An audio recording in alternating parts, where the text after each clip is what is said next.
សួស្តីអ្នកទាំងអស់គ្នាស្វាគមន៍មកកាន់ការបង្រៀនពីរបៀបនៃការបង្វិលវិក័យប័ត្រជាឥណទានដើម្បីធ្វើការបង្វិលវិក័យប័ត្រជាឥណទានជាដំបូងលោកអ្នកត្រូវคลิกចូលទៅក្នុង module Sell Dashboard បន្ទាប់មកคลิกនៅលើពាក្យ Sell Invoice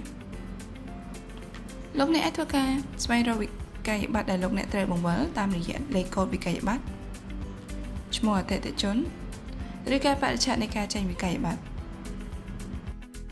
Click Advanced Filter ដើម្បីធ្វើការជ្រើសរើសការបរិច្ឆេទដែលលោកអ្នកចង់ឆែកធ្វើការជ្រើសរើសប្រភេទនៃវិក័យប័ត្រធ្វើការជ្រើសរើសស្ថានភាពវិក័យប័ត្ររួច Click Apply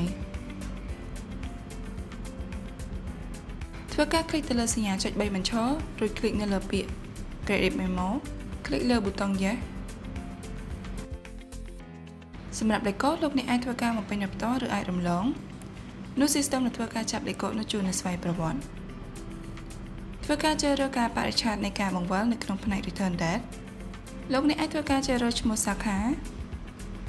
ឃ្លាំងនិងទម្រង់វិក័យប័ត្រលោកអ្នកក៏អាចធ្វើការបំពេញព័ត៌មាននៃការបង្វិលនៅក្នុងប្រអប់ Note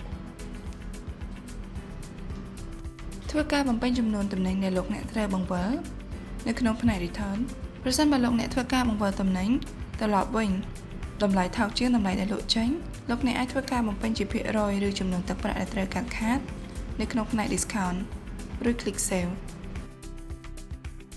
Click Print ប្រសិនបើលោកអ្នកចង់ធ្វើការបោះពុម្ពវិក័យប័ត្រចេញ Click Preview បើលោកអ្នកចង់ធ្វើការពិនិត្យមើលឡើងវិញម្ដងទៀតឬ Click Continue ដើម្បីធ្វើការបញ្ចប់